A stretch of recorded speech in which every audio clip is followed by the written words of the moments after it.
Sinus, sinusitis, allergic rhinitis, नाक का बंद होना, कफ बलगम बहुत ज़्यादा जिनका बढ़ जाता है नाक में, पोलिप्स बढ़ जाते हैं, नाक बंद हो जाता है, ऑपरेशन कराना पड़ता है, ऑपरेशन के बावजूद भी ठीक नहीं हो पाते, फिर दोबारा से पोलिप्स बढ़ जाते हैं, फिर ऑपरेशन कराना पड़ता है, और बार बार ऑपरेशन कराने पर कई बार तो नाक का कैंसर हो जाता है।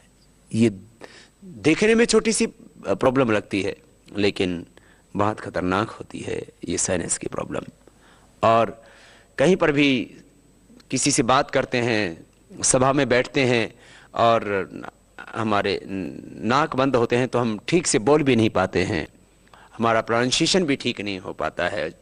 और जब ये नाक की अंदर की हड्डी बहुत ज़्यादा बढ़ जाती है तो दिक्कत भी बहुत होती है, जहाँ भी बैठो वहीं ऐसे करना पड़ता है, आप ठीक से सांस भी नहीं ले सकते हैं। और जब ये ज़्यादा प्रॉब्लम हो जाती है तो रात को सोते सोते कई बार जो है पसीना आ जाता है, श्वास रुक जाता है, बहुत दिक्कत आती है।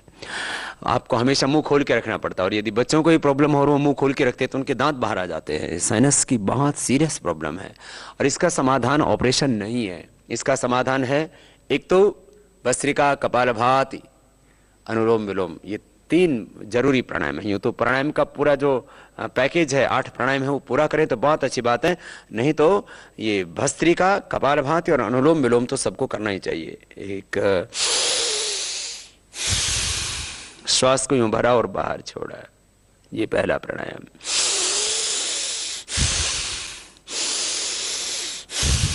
जिनको साइनस की प्रॉब्लम है उनको शुरू में एक ही नाक से श्वास जाएगा या थोड़ा थोड़ा श्वास जाएगा, धीरे धीरे श्वास जाएगा, धीरे धीरे ये अच्छे से हो जाएगा। इसको 3 से 5 मिनट रोज करना चाहिए। फिर कपालभाति प्राणायाम आसानी से कर सकते हैं साइनस वाले रोगी।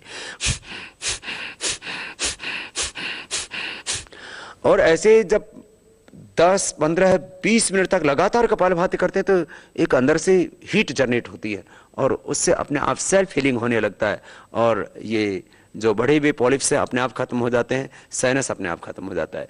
अनुलोम विलोम शुरू में करेंगे तो दिक्कत आएगी, लेकिन बाद में फिर जैसे आप लगातार अनुलोम विलोम करेंगे तो जो है अभ्यास बढ़ता जाएगा और साइनस मिटता जाएगा। साइनस के लिए जल नीति, सूत्र नीति भी काम करती है, और साइनस के लिए एक्यूप्रेशर की भी बहुत बड़ी भूमिका है। रिंग फिंगर के टॉप से लेकर के सभी अंगुलियों के टॉप पर ये साइनस के पॉइंट होते हैं। हम जोर से ऐसे ताली भी बजा सकते हैं और एक एक अंगुली के टॉप पर ऐसे दबा भी सकते हैं, इससे दबाते ही नाक एकदम से खुल जाते हैं। कफ अब ज्यादा बढ़ा हुआ है तो इसके लिए 100 ग्राम बादाम, 20 ग्राम काली मिर्च, 50 ग्राम खांड पाउडर करके एक एक चम्मच रात को दूध के साथ ले लें। इससे एक तो साइनस की प्रॉब्लम में आपको तुरंत फायदा होता है, जिसको पुराना नजला भी कहते हैं।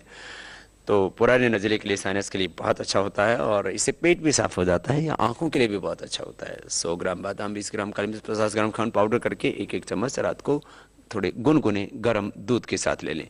दूध भी अकेला कफ करता है, जिनको साइनस की प्रॉब्लम होती है तो दूध में भी थोड़ा हल्दी मिला करके ले लें, शिलाजीत ले लें।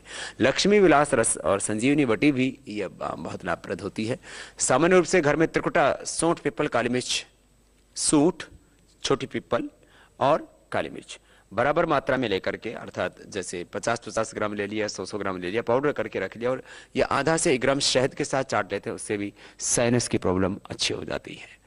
तो ये साइनस के लिए कुछ घरेलू उपाय आपको बताए। जिनको भी साइनस की प्रॉब्लम रहती है वे तली हुई चीज़ों से बचें, घी वाली चीज़ों से बचें, और ठंडे पानी से भी बचें। वो जब भी पानी पिएं गर्म पानी पिएं, इससे उनको तुरंत राहत मिलेगी।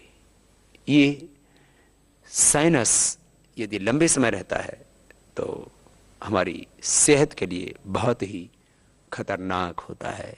इसलिए यदि आप बहुत पॉल्यूटेड एरिया में रहते हैं, उससे भी इसके होने की संभावना और ज़्यादा बढ़ जाती है, तो आप प्राणायाम करेंगे तो आपका इम्यून सिस्टम स्ट्रांग रहेगा, और आप पहली बात तो साइनस होने से अपने आप को बचा पाएंगे, और साइनस होने के बाद इसको मिटा पाएंगे प्राणायाम से, आयुर्वेद से, प्राकृतिक चिकित्सा से।